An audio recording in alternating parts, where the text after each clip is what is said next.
Hi, welcome back to Tokyo on Fire. You know, we've just passed into 2016. It's 4 more years before the Olympics come to Tokyo.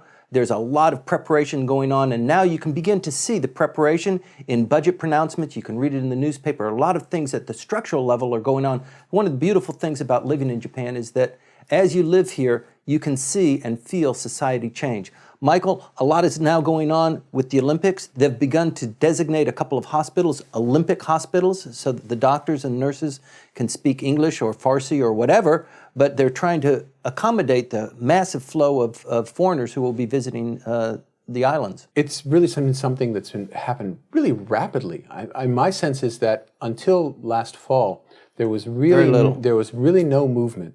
Now, part of it must be because we had such a big surge in foreign visitors last year, and they were such a huge economic boost to the country that people finally decided to commit resources to saying, this is going to happen, and we really now have to think about having halal foods. Right. We need to have to think about translators. We have to think about making things easier to use because, let's face it, a lot of one's first years here are basically adjusting to specific and peculiar ways that things are done here that are not, capable.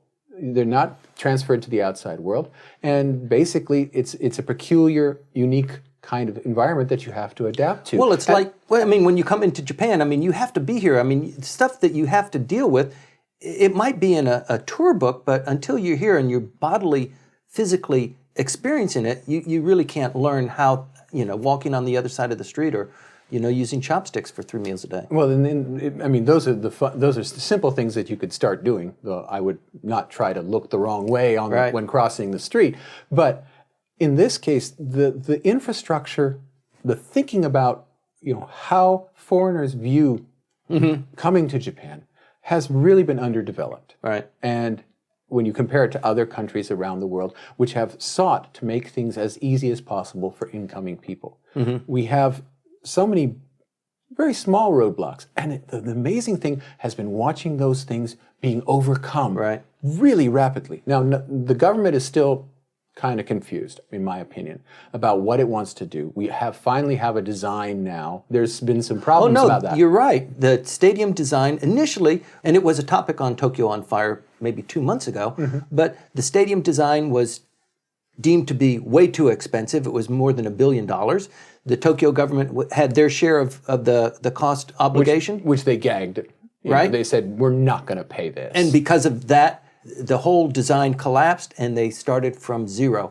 And now, apparently, the architect for the original design is being pressured to release the intellectual property of those designs and also accept a cut or maybe no payment for other things that are going to be anticipated. Yeah, we'll see how that goes. But in terms of, they now have a design at least. This green stadium design that has all these plants planted. Right. How long those plants are going to last in that environment, I don't know.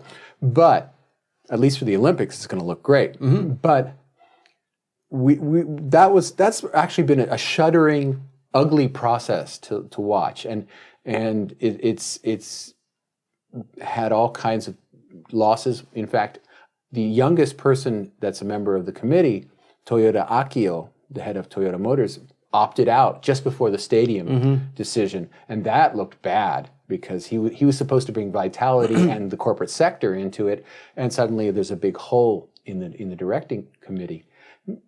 It's still a shuddering process, but down below, on the local level and on the corporates level, we're seeing a lot of movement. Right. Well, the running the Olympics is kind of like a carnival traveling through Middle America. And the people who are setting up the Olympics, they're a team of experts, and they're being released from Brazil as the Olympics gets launched there. Their job is done, and they'll all be coming here to Tokyo. And I think you'll see an increasing rapid pace of integrating the cities, integrating the roads and the signs and the hospitals, the schools. It's going to be pretty exciting. There'll be some people who make some money, to be sure, coming from the outside, offering consulting work. But it's going to be primarily, I think, a homegrown phenomenon. And we're seeing all kinds of nice things, nice projects that have been put off for years and years, suddenly become front row and really important. We see that in for example, the revamping of train stations. Here right now, they've redone the Takao Sanguchi station on the KO line, so that now the site, which of course is in guidebooks and everything that people would be going to, it looks really spiffy, and it has an onsen there, and all kinds of other places are being revamped, and which were projects that were sitting for decades. Right. But finally, they say there's going to be Olympics, there's going to be millions of people here. We're going to turn ourselves into destinations. And one of the biggest ones will be the move of the general wholesale market from Tsukiji, where it is now, to Toyosu, just across the bay. The designs there are really, really interesting and compelling. I mean, the way that they're going to be moving tons of food in and out, as they do today, but it's going to be a hell of a lot more sophisticated. It's going to be a lot more sophisticated. It'll be closer to the airports, which is how most of the tuna, at least, arrives. It lives in the bellies of 747s. But for that area that was the wholesale market, that's going to be a completely redone area in time for the Olympics. It's going to be a tourist port, basically. And all these things, all kinds of infrastructure, all kinds of things having to do with infrastructure are suddenly happening. Right. Without seemingly the central government and the Central Olympic Directorate being really in charge of it. It's just the local governments and the local entities and the corporates that seem to be making all the moves. Right. I think, once again, at a structural level, it will become increasingly more visible to people who are watching this that things are really rapidly beginning to change. For example, they've just allowed accommodations at homes to be paid for people to host people that are coming in, and that's starting now, 4 years in anticipation. Yeah, and the thought that BBs are actually illegal is probably something that people can't believe, but that you can sign up to stay in somebody's home on the internet, and that is not permitted in Japan officially. It happens. Of course, it's Japan is the fastest growing market for this kind of accommodation, but all of it is off the books and off the records and not allowed. That the government is catching up and says, well, we're not going to build enough hotels. We're not going to have enough ryokan and minkan. We're going to have to really move into these private things.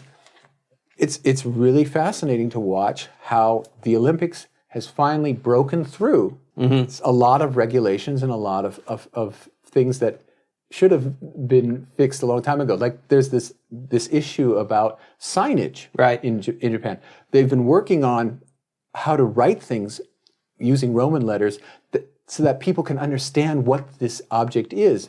Instead of simply writing down the Romaji pronunciation, the nantoka ko, something, and you say, what is a ko? Well, it's a port. You know, so they don't use the word ko anymore. They actually use the word port in English. And the symbols, which was hilarious, that the official symbol for Buddhist temples, and it's part of the iconography of Buddhism, was a swastika. Yeah, the reversed swastika. It's reversed from the German model, but that was the official symbol. They finally internationalized it and then said, wow, a swastika is probably not the way we want to go. A manji, as it's called in Japanese. We probably need to do something different. And all these things are happening really fast. And that's, for someone who's been here for a long time, like you and I, wow. Yes.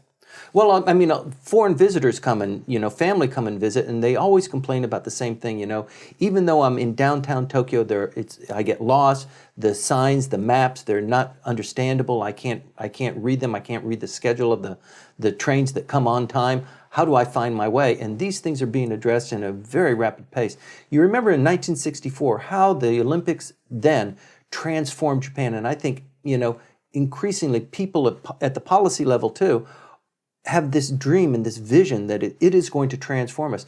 And having the Olympics in the harbor, in the Tokyo harbor, will actually shift the city center towards the water, and maybe at some point in our lifetimes, Tokyo will be comfortable with being a port city, having restaurants and activities with the water, yachts and skis and skin diving and swimming, and this culture is somewhat absent of all of those things. Well, that's due to, of course, to the pollution of the bay during the 1960s and 70s. You definitely did not want to be anywhere near any kind of watercourse of any kind.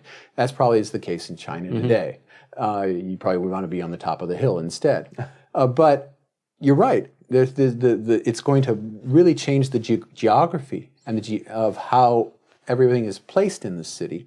But more importantly, it's happening mostly, and this is what I had hoped, and I'm really glad that it is. It's happening based on individual decisions. It's not. It's coming from the bottom, spontaneously. Emerging, and right?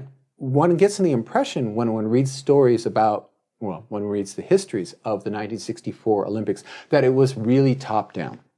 That we had the Shinkansen, we had the motorways. Everything was big scale and planned by the ministries and lots of here, the big ticket items are still undone. Some of them have only just been decided upon, but the little things, the actual physical infrastructure not built, but the software, the soft stuff, that's happening fast. It's a great opportunity for foreign participants also to come in. Airbnb, Uber is making great strides here. Just the way that foreigners live in other countries or travel to other countries is being quickly transported to Japan. Wi-Fi used to be one of the huge complaints that you can't get Wi-Fi to follow Google Maps or whatever. Yeah, you don't have free Wi-Fi here. Right. That's happening. In fact, it's happened thanks to the Tokyo metropolitan government pushing for it. And that's one of the things that you have to think about the Olympics. You don't think about the cost necessarily. You don't necessarily have to think about whether the stadium really should cost that much money. You have to think about the entire effect that it's having upon pushing people to do things that they've never done before. And that's an aspect of the economic revitalization that I think is underplayed. Everybody talks about the monetary effect of the effect of building things. But that's only going to be a small part, I think, about what's going to happen with the Olympics. And there's so much change that's going on here. One of the other aspects about life in Japan or life in Tokyo is that the streets don't normally have names. There are no street signs that say, this is... Well, there are a few. There are a few. On the biggest avenues, But they're approaching that one too and giving street names to a lot of the streets. And at the same time, it's interesting, we're talking about the foreigners coming in and the participation in the market. We're also finding that the brass plates on bridges and on tunnels are disappearing in an alarming number. Have you been following that? I haven't been following that because the brass story is comes and goes depending on what the price is of metals. And I'm really surprised that it would be changing now because the prices of most commodities are down. But what's the deal? No, the deal is that, and apparently it is the foreign influence trying to steal our brass so that they can exchange it on the metals market. Oh, really? Wow. Yes. So if you don't know what the name of the bridge is, it was. So please stay tuned. We're going to keep our eye on the Olympics and how this is beginning to transform and change, how it's going to be bringing in more foreign competition into the Tokyo market.